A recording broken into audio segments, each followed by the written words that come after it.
Right, అందరికీ నమస్కారం.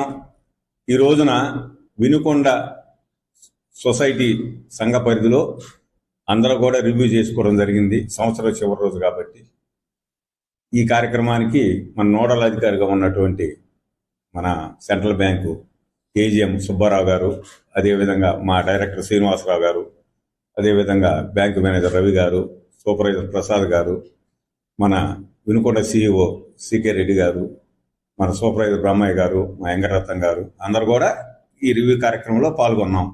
ఈ సందర్భంగా వినుకొండ పిఎస్సిఎస్ సొసైటీ పరిధిలో ఈరోజు చూసినట్లయితే దరిదాపు 1900 మందికి రైతులకి 47 కోట్ల రూపాయల రుణాలని గతంలో కానీ ఈ సంవత్సరం కానీ కలిపి ఇవ్వటం జరిగింది.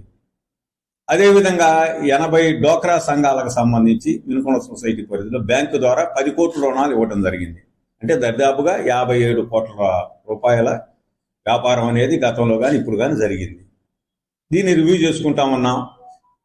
ఒక క్లస్టర్ల మాదిరిగా బ్యాంకులో ఉన్నటువంటి దాదాపు వినుకొండ పిఎస్సిఎస్లో 9 మంది ఉద్యోగస్తులు ఉన్నారు. సిఇఓ, సూపర్వైజరు, అదేవిధంగా మిగతా ఒకరు వేతనం సంబంధించి డైలీ వేజెస్ మీద పనిచేసినటువంటి 5 ఉన్నారు.